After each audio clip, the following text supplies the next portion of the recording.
Hello students, आज की इस क्लास में मैं आपको एजेंडा के बारे में समझाएंगे, जिसको हिंदी में कार्यसूची के नाम से भी जानते हैं।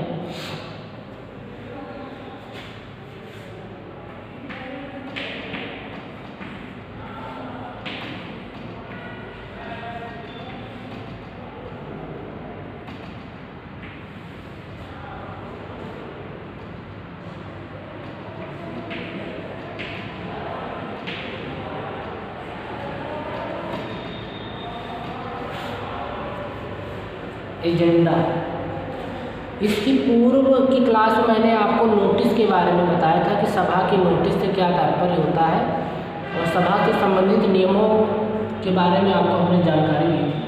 तो आज की जो क्लास है एजेंडा, ये क्या होता है इसके बारे में आप लोगों को जानकारी होना बेहद आवश्यक है, क्योंकि जब तक एजेंडा आपके पास में तैयार नहीं होता है तब तक आप अच्छी तरीके से सभा का संचालन, मीटिंग का संचालन नहीं कर सकते हैं। क्योंकि एजेंडा एक ऐसी प्रक्रिया होती है, एक ऐसा लिखित रूप होता है जिसके माध्यम से मीटिंग में क्या क्या होना है वो स्टेप बाय स्टेप उसमें उसका उल्लेख किया जाता है, उसका विवरण दिया रहता है। उसी के हिसाब से, उसी के क्रम में सभा का संचालन किया जाता है।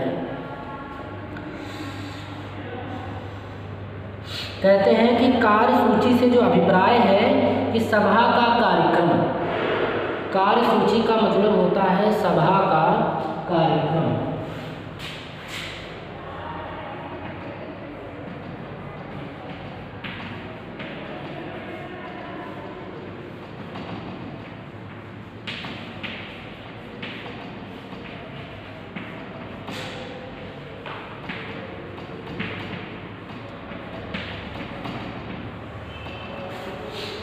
सभा का कार्यक्रम, सभा का मतलब मीटिंग, मीटिंग का कार्यक्रम।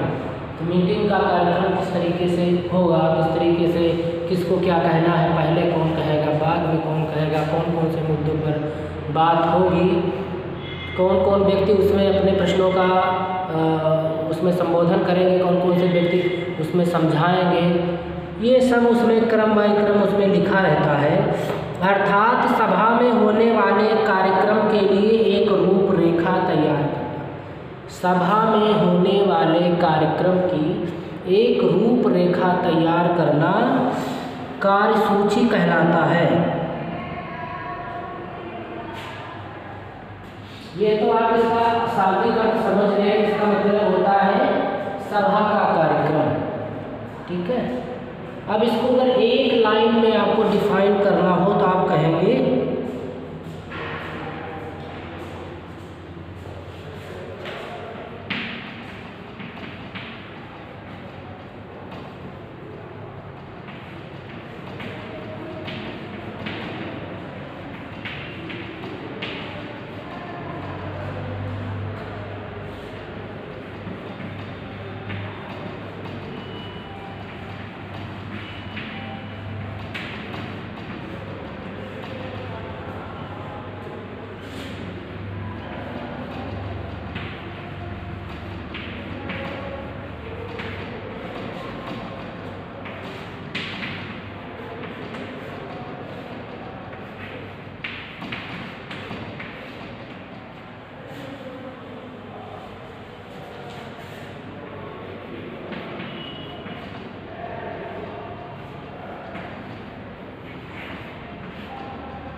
सभा में होने वाले कार्यक्रम की रूपरेखा, एक रूपरेखा तैयार करना कि कार्यक्रम किस स्टेप में इसमें संचालित किए जाएंगे।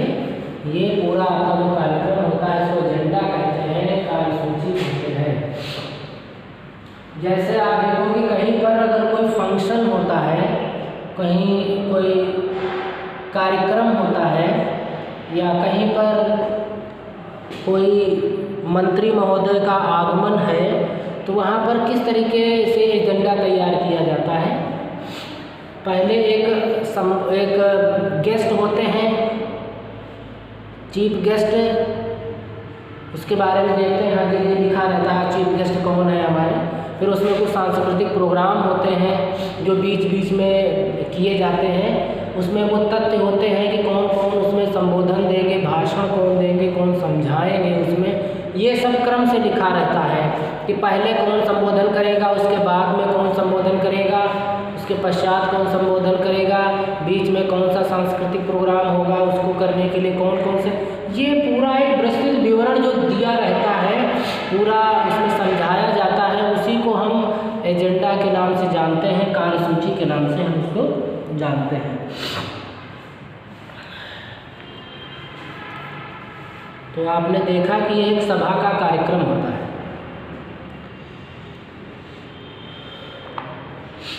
तो जो ये सभा होती है इसके लिए पहले से ही एक कार्यक्रम तैयार कर लिया जाता है। पहले से ही एक कार्यक्रम तैयार किया जाता है, एक सूची इसके लिए तैयार की जाती है, जिसमें सचिव, संचालक और संचालक मंडल अध्यक्ष की सलाह से उन विषयों पर एक सूची तैयार करता है जिस विषय पर सभा में विचार किया जाता है।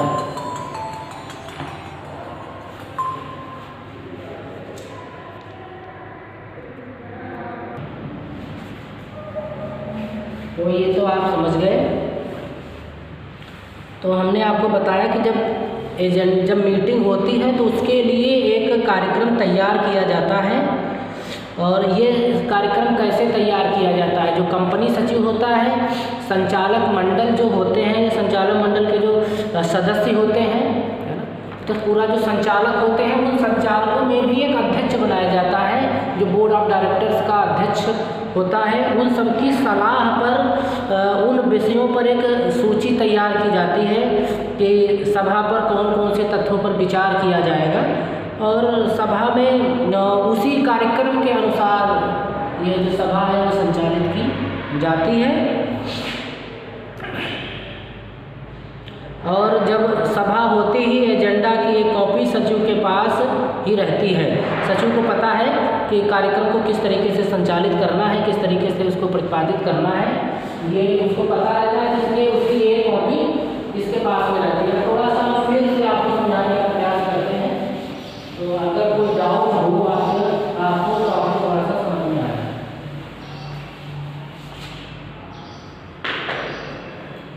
देखो, आपने बताया कि सभा का जो कार्यक्रम है उसको कार्यसूची कहते हैं, और ये सभा होने से पहले ही यह व्यवस्था बनाई जाती है, उसका कार्यक्रम तैयार कर लिया जाए। तो जब कार्यक्रम तैयार किया जाता है तो एक तो कंपनी सचिव,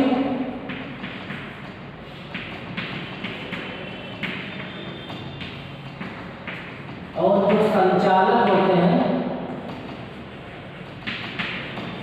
कंपनी सचिव, संचालकों और संचालकों के अध्यक्ष और संचालक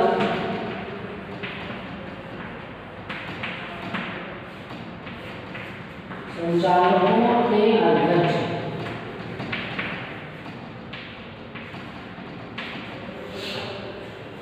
संचालकों के अध्यक्ष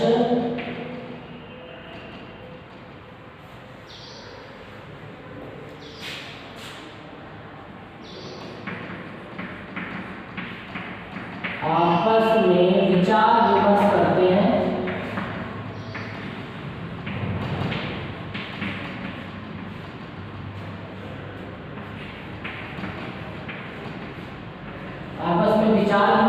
हैं और लास्ट में एक अंतिम फैसले पर पहुंचते हैं कि सभा में कौन कौन से विषयों पर वार्तालाप होगा, कौन कौन से बातें इसमें इंक्लूड की जाएंगी, इसमें समाहित की जाएंगी, जिनको उसमें सभा में करना है, सभा में उनके बारे में चर्चा होनी है। ये सब विचार विमर्श किया जाता है।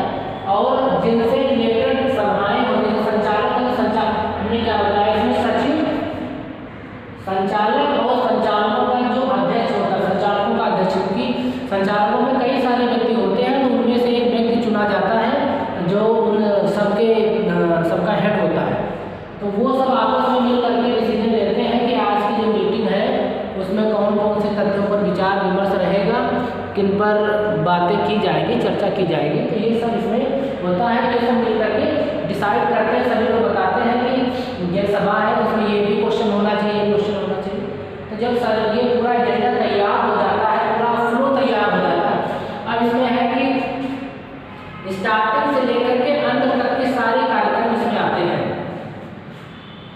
कि सभा का संबोधन पहले कौन स्टार्ट करेगा, है ना। फिर अगर कोई उसमें चीफ गेस्ट जैसे बुलाया गया बाहर से तो उसको सम्मानित किया जाता है, उसका संबोधन होता है, फिर उसको आमंत्रित किया जाता है बोलने के लिए, फिर वो बोलता है। फिर इस प्रकार से मतलब जो मीटिंग की जो चर्चा है वो आगे चलना स्टार्ट हो जाती है। लेकिन यह एक कंपनी की सभा है तो इसमें ऐसा जरूरी नहीं कि इसमें चीफ गेस्ट आता है, क्योंकि ये तो जैसे मान लो कि संचालकों की सभाएं हैं तो संचालकों की सभाओं में कोई चीफ गेस्ट नहीं होता है, और जैसे अंशधारियों की सभाएं होती हैं उनमें भी ऐसा कुछ नहीं होता है। तो एक कार्यक्रम उस तरीके का तैयार किया जाता है कि कैसे कैसे कार्य का इसमें बंटवारा होगा, पहले कौन सा कार्य आएगा, पहले कौन सा। तो इसकी एक कॉपी होती है, और हमने आपको बताया था कि सभा का जो आयोजन होता है वो कंपनी सचिव के द्वारा किया जाता है। उसकी कॉपी होती है, वो एक संचालक वो संचालन करता है, वो बोलता रहता है कि जैसे आप देखते हैं कि लोकसभा राज्यसभा की कार्रवाई होती है, कुछ इस प्रकार से क्वेश्चंस होते हैं जिसने कहा है कि हाँ हमको इसमें अपनी बात रखने का समय मिले, तो वो उसका नाम जब बोला जाता है तो वो अपनी बात को वहाँ पर रखता है, स्पष्ट करता है अपने तथ्यों के बारे में वहाँ पर। इस प्रकार से मीटिंग की कार्रवाई चलती रहती है और उसको लिखा भी जाता है कि हाँ क्या क्या इस मीटिंग में आज हुआ है, किसने क्या क्या कहा है इत्यादि के बारे में। तो ये आप थोड़ा सा समझ गए हैं।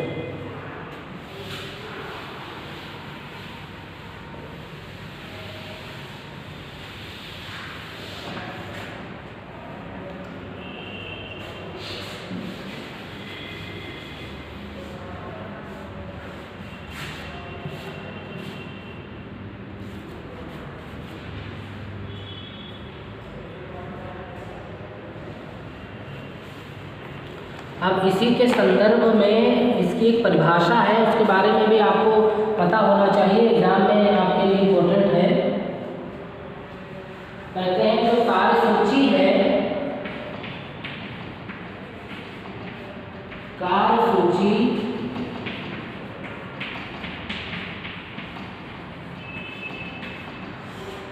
व्यावसायिक विवरण, एक व्यावसायिक विवरण है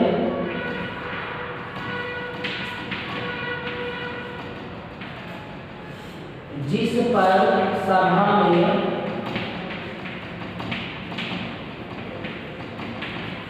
वाद विवाद तथा व्यवहार होता है।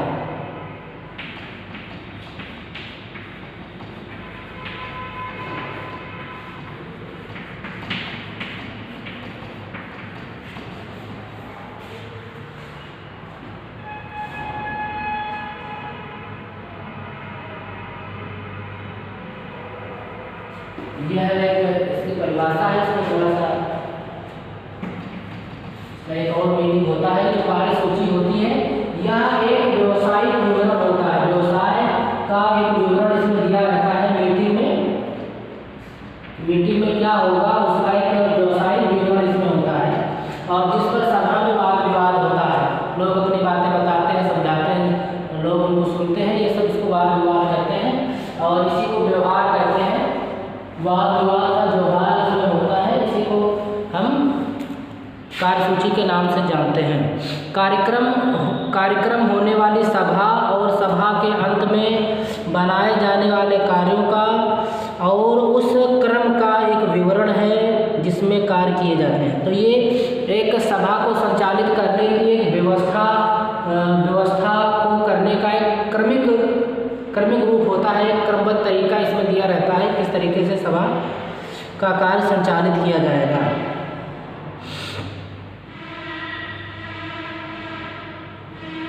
तो अगर आपने इसमें देखा होगा, इन बातों से आपको स्पष्ट हुआ होगा कि वास्तव में कार्यसूची का क्या मतलब है। तो इससे यह अर्थ निकलता है कि जो कार्य सूची होती है वह कार्यों की वह सूची है जो कि सभा में किए जाते हैं। कार्यों की एक सूची होती है जो सभा में किए जाते हैं।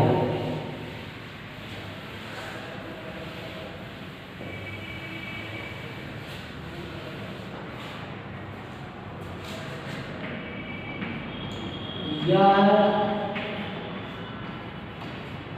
कार्यों की वह सूची है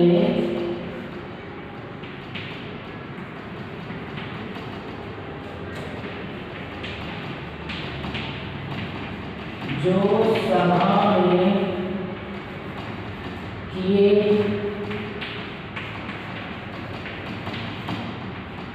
सभा में किए जाते हैं। ये आप ध्यान रखिएगा।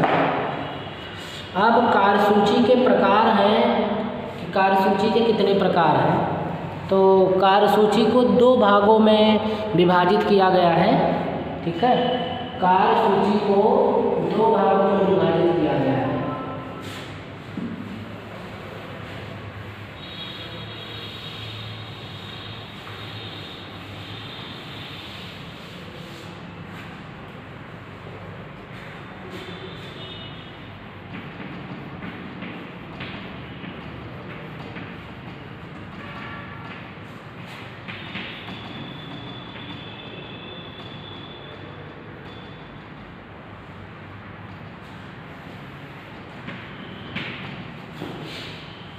कार्यसूची के प्रकार, तो इसके 2 प्रकार हैं।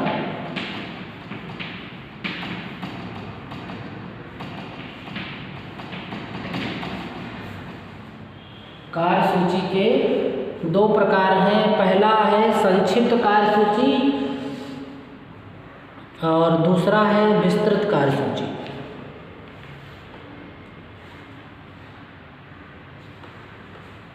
तो सबसे पहले हम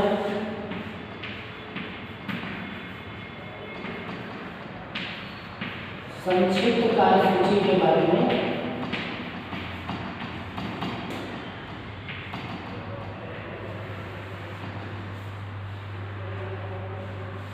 संक्षिप्त कार्यसूची के बारे में जानते हैं। तो जैसा कि नाम से ही आप जानते हैं संक्षिप्त, जिसमें संक्षेप में एक विवरण दिया रहता है, उसको हम संक्षिप्त कार्यसूची कहते हैं कि जैसे संक्षिप्त जो कार्यसूची होती है उसमें निम्न प्रकार से इसमें विवरण दिया रहता है।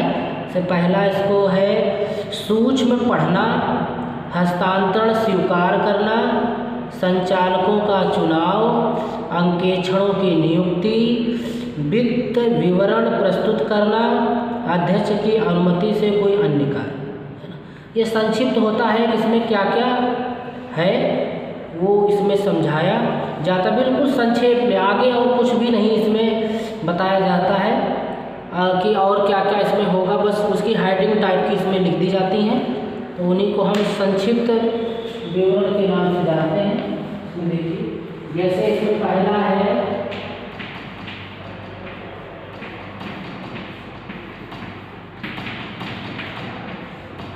सूक्ष्म पढ़ना।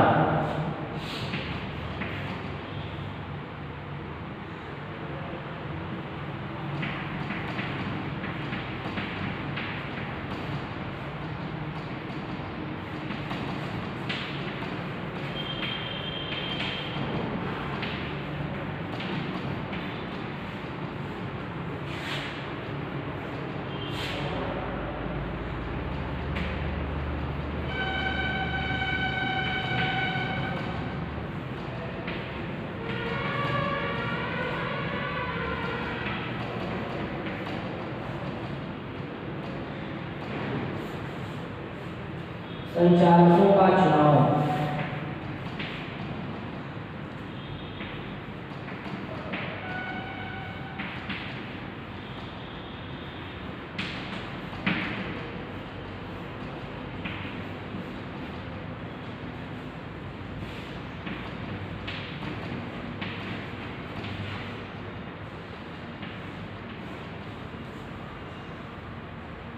अंकेक्षकों की नियुक्ति,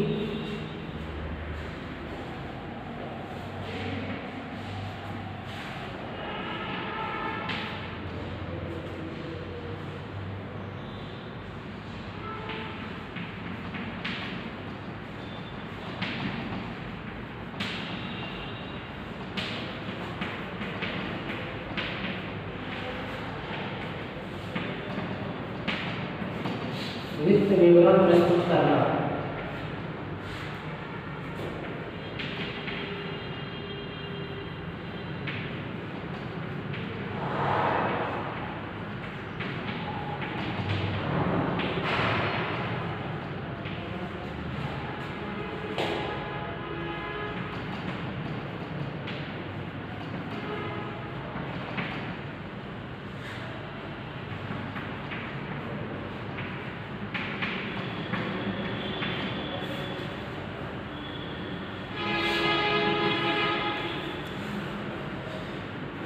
संक्षिप्त विवरण की आवश्यकता कब पड़ती है, ये आप थोड़ा सा अगर रिमाइंड करेंगे तो आपको समझ में आएगा कि जब कंपनी का समझो कि अभी स्टार्टिंग हुई है, कंपनी अभी रन कर रही है, तो एकदम से विस्तारित रूप में चर्चाएं वहाँ पर नहीं होती हैं, क्योंकि अभी तो हमारा काम शुरू ही हुआ है, अभी हमारा काम शुरू हुआ है। नंबर 1 बात। दूसरा कि जब मीटिंग बहुत संक्षिप्त हो, मीटिंग की जो कार्रवाई हो बस कुछ ही देर में समाप्त होनी हो, तो उसमें ज़्यादा कार्यों का विवरण नहीं दिया जाता है, केवल संक्षेप में उसको संपादित करने का प्रयास किया जाता है, केवल और केवल संक्षेप में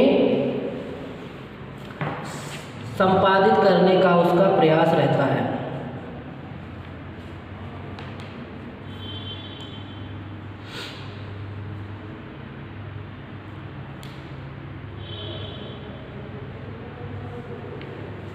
ठीक है, तो इसमें पहला जैसे है सूक्ष्म पढ़ना। सूक्ष्म का मतलब होता है मिनट्स, है ना, मिनट्स कि आज इस सभा में क्या क्या चर्चाएं हुई है, उस पर क्या निष्कर्ष निकला, वो हमारा कहलाता है सूक्ष्म। जो सभा की जो कार्रवाई संक्षेप में लिखी जाती है और उस सभी को हम कहते हैं सूक्ष्म। तो सूक्ष्म पढ़े जाते हैं आज क्या क्या हुआ है, तो ये संक्षिप्त कार्यसूची होती है, उसमें यह पॉइंट रहता है सूक्ष्म को पढ़ना। ये सूक्ष्म पढ़े जाते हैं जिससे लोगों को पता चले कि आज ये कार्रवाई इसमें संपादित हुई है। हस्तांतरण स्वीकार करना। हस्तांतरित अगर कोई चीज़ हुई है, किसी का अगर ट्रांसफ़र हुआ है, किसी के बाद किसी और को एक्सेप्ट उसे करना होता है। जैसे पहले वो चार्ज या पर किसी के पास में था, चार्ज कोई और देखता था, उसको करता था, लेकिन अब अगर उसके स्थान पर किसी और को नियुक्त कर दिया गया है, ठीक है, किसी और को नियुक्त कर दिया गया है, तो इसमें हस्तांतरण स्वीकार करना होता है। सपोज करो कि कोई अंशधारी है और वो अपने अंशों का हस्तांतरण किसी दूसरे को करता है, किसी दूसरे व्यक्ति को अपने स्थान पर नियुक्त कर देता है, तो अब पहला और जो दूसरा अंशधारी है ये आपस में अंशों का हस्तांतरण स्वीकार करेंगे। इनके द्वारा हस्तांतरित किया जा रहा है, ये हस्तांतरण को स्वीकार करते हैं। ये प्रक्रिया पूरी लिखित में होती है और दोनों अपने हस्ताक्षर करते हैं। ठीक है, ये पूरी प्रक्रिया जिसको कहते हैं हस्तांतरण स्वीकार करना।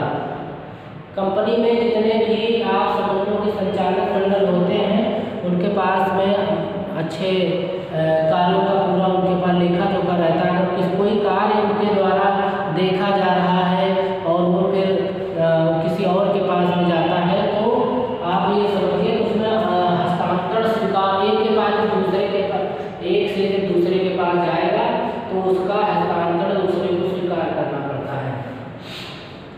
फिर आता है संचालकों का चुनाव।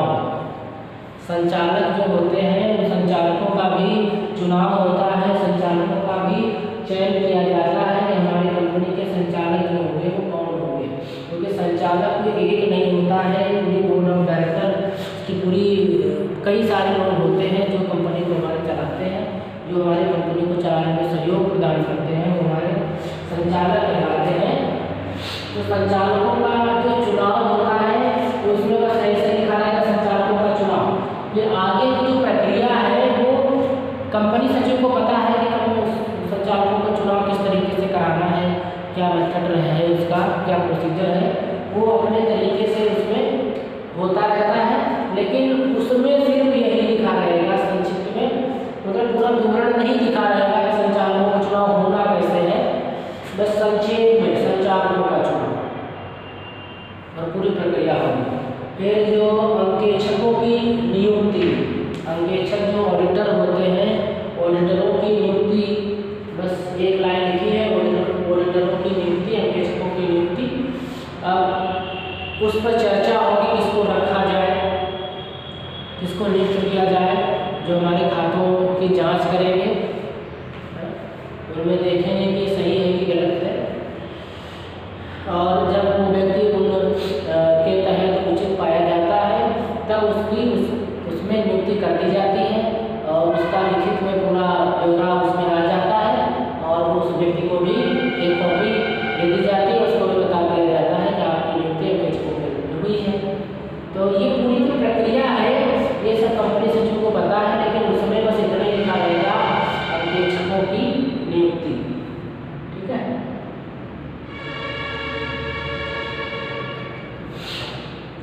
नेक्स्ट है वित्त के विवरण प्रस्तुत करना।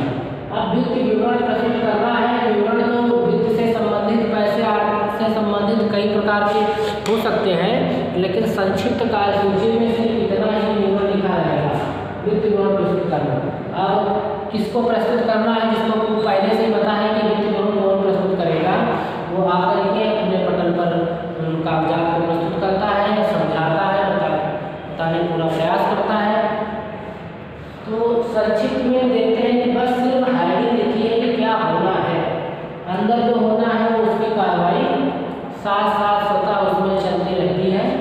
यह अध्यक्षों की नियुक्ति से कोई अन्य कार्य, अब अगर अध्यक्ष महोदय चाहते हैं, अगर या अन्य सदस्य चाहते हैं कि किसी अन्य तथ्यों पर भी उसमें चर्चा हो, तो पहले जो अध्यक्ष है, अब अध्यक्ष हमें प्रारंभ की क्लास में बताया था कि जो सभा होती है उस सभा का भी एक अध्यक्ष चुना जाता है, वही फैसला लेता है और सभी को उसी के अनुसार सभा की गरिमा को बनाए रखनी होती है, अनुशासन का जो है पालन करना होता है। तो डिसीजन करता जो होता है सभा का, उसको अध्यक्ष कहते हैं। तो ये हमारे वहाँ चिंत रहता है सभा का अध्यक्ष कौन है। फिर इसकी ही मदद करने के लिए कंपनी सचिव होता है, कंपनी सचिव सभा का आयोजन करता है, पूरी देखरेख सब करता है, लेकिन अध्यक्ष महोदय के अंडर गाइडेंस में ये सब काम करता है। तो अगर वहाँ पर कोई अन्य तथ्यों पर, अन्य बिलों पर कोई चर्चा होनी है तो अध्यक्ष महोदय से आप चर्चा ले सकते हैं, अनुमति दे सकते हैं। अगर अनुमति ग्रांटेड है, अनुमति दी जाती है, तो आप बड़ी ही आसानी से आप उसको कर सकते हैं। यदि अध्यक्ष महोदय के द्वारा अनुमति नहीं प्रदान की जाती है तो आप वहाँ पर बिल्कुल भी आप उस तथ्य पर चर्चा नहीं कर सकते हैं, क्योंकि अब अध्यक्ष का ही जो डिसीजन होता है, मीटिंग का अध्यक्ष होता है, उसी की बात ही वहाँ पर मानी जाती है, उसी का ही अंतिम फैसला होता है। तो सूक्ष्म के बारे में जानकारी दी जाएगी। हस्तांतर स्वीकार किए जाते हैं यहाँ पर, संचालकों का चुनाव, अंकेक्षकों की नियुक्ति, वित्त विवरण प्रस्तुत करना और अध्यक्ष की अनुमति से अन्य जितने भी हैं 2, 3, 4, 5 जितने भी तथ्य हैं जिन पर विचार विमर्श करना है, वो सभी पहले अध्यक्ष की अनुमति से ही पूरे किए जाते हैं। अध्यक्ष की अनुमति होती है तो उसके पश्चात सारे कार्य संपादित किए जाते हैं। तो ये आपने अच्छे तरीके से समझ लिया होगा। संक्षिप्त कार्यसूची के बारे में मैंने बताया है कि संक्षिप्त कार्यसूची इस तरीके से तैयार की जाती है। ऐसा नहीं है कि सिर्फ यही रूप होता है, ऐसा नहीं है कि बस यही पॉइंट इसमें आते हैं कि संक्षिप्त कार्यसूची में हर बार संचालकों का चुनाव होगा। जब ये कार्यसूची का एक तरीका नमूना हमने बताया, जो संक्षिप्त कार्यसूची इस तरीके से लिखी जाती है जिसमें सिर्फ जो मुख्य बात है वही लिखी जाती है और किसी चीज़ का उसमें उल्लेख नहीं किया जाता है।